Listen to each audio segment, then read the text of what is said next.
sector. In fact, these powerful tools can liven up life at home as well as at work. This book is not just about selling fish, it's a love story. Share it with the people in your workplace. Practice the 4 strategies.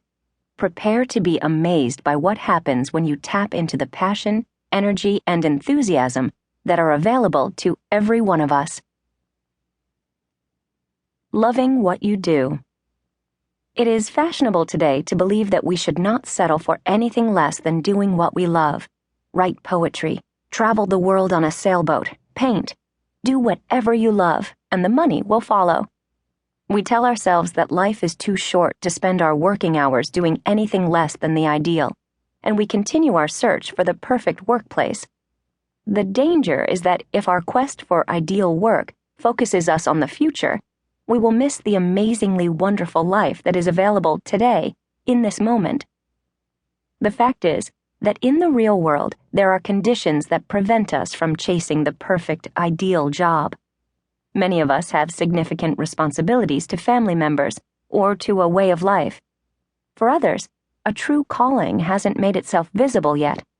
Some of us are under so much stress in our personal lives that there is literally no time or energy to seek a new line of work.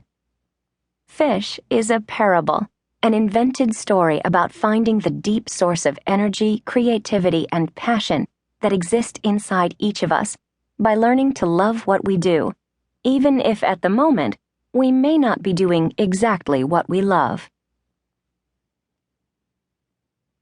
Seattle, Monday morning. It was a wet, cold, dark, dreary, dismal Monday in Seattle, inside and out. The best the meteorologist on Channel 4 could offer was a possible break in the clouds around noon. On days like this, Mary Jane Ramirez missed Southern California. What a roller coaster, she thought, as her mind retraced the past 3 years. Dan, her husband, had received a great offer from Microrule, and she had been confident she could find a job once they relocated. In just 4 short weeks, they had given notice, packed, moved, and found great daycare for their young children, Brad and Stacy. Their house hit the Los Angeles housing market just at the right time and sold immediately. True to her confidence, Mary Jane quickly found a supervisory position in the operations area of First Guarantee Financial, one of Seattle's largest financial institutions. Dan loved his job at Microrule. When he came home at night, he was bursting with energy and full of stories about what a great company it was and the advanced work they were doing. Dan and Mary Jane would frequently put the children to bed and talk well into the evening. As excited as Dan was about his new company, he was always just as interested in her day, wanting to know about her new colleagues and the challenges she was facing in her work life. Anyone watching would easily guess that they were best friends, the spirit of each shown in the presence of the other. They planned their move to Seattle with great care, anticipating every possible contingency but one.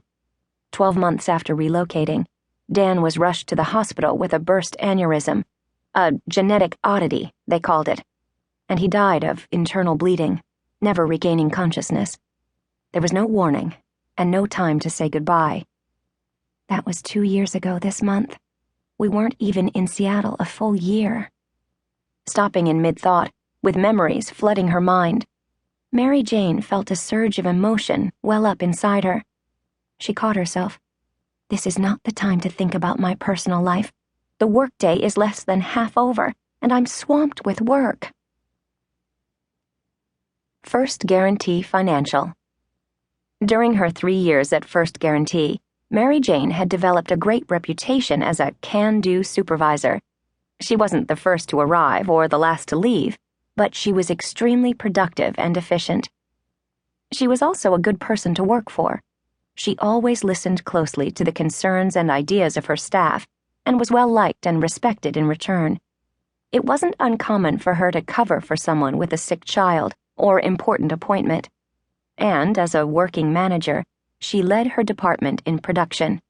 She did this in an easygoing way that rarely generated any tension. Her direct reports and associates enjoyed working with and for her. to keep listening to this audiobook. I've left you a link in the description so you can do it, at no cost thanks to Audible's 30-day free trial.